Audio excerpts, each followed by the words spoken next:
Hello, Professor Sargent here with you again.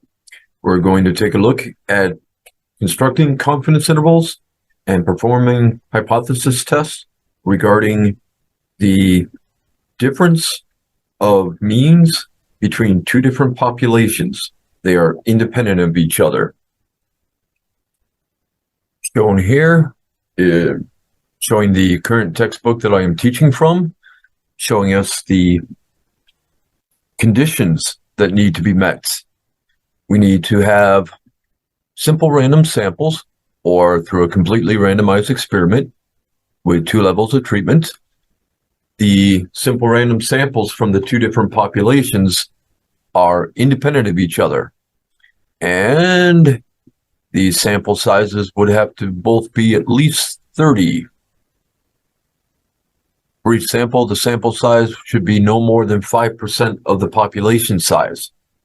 Now, the null hypothesis will always be for the comparison of two different populations means that there is no difference, zero difference. This is saying the same thing, just written a little differently. Saying that they are equal in the null hypothesis is saying that there is no difference. Mu1 minus mu2 would equal 0.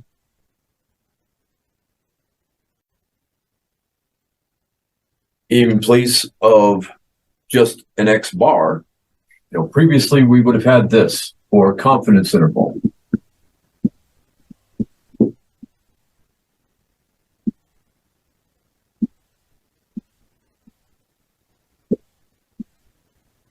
Our point estimate for the population mean was x bar, the sample mean, plus or minus the margin of error, which was determined by the critical t-value for your level of confidence times your standard error, s over square root of n. S is the standard deviation. When you divide s by square root of n, then you had your standard error.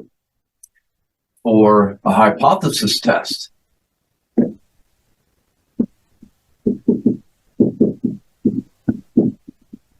you had a t that you would calculate instead of getting from a table or from technology. X bar minus the claimed mean divided by the standard error. So what changes in this situation?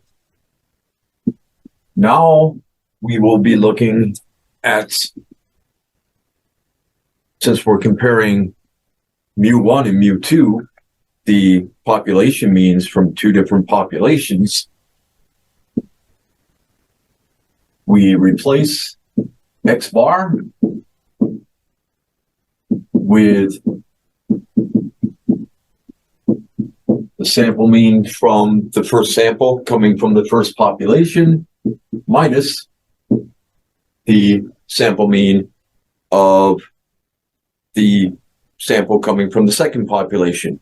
Now, which one is population 1 and which one's population 2?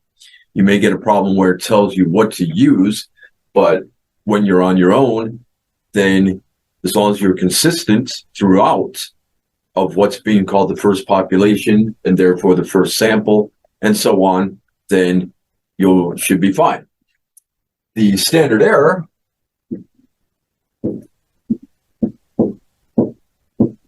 gets replaced with this. SE, short for standard error, would be the sample standard deviation from the first population, well, from the first sample, but that comes from the first population, squared, divided by that sample's size, plus do the same thing for the second sample. If we didn't have that part, then we know from algebra that we could split up division or multiplication of a square root, and that would cancel out the squaring here. So we're back to this. What we cannot do, though, is we cannot split this up. We cannot split up addition or subtraction across the square roots. So that's going to give us for the confidence interval, the difference of the sample means, plus or minus the margin of error that would be calculated by your critical t-value times this new formula for standard error. And as I mentioned, the null hypothesis in a test like this, whether it's two-sided or one-sided, would be that there's no difference in the population means. So you would have minus parentheses mu1 minus mu2, but that's supposed to be 0 in the null hypothesis. So we'll just have the difference in the sample means over the standard error. That's what we had before, or what we were dividing by, except that the formula for standard error is different in this situation. So those are the two formulas we're working with.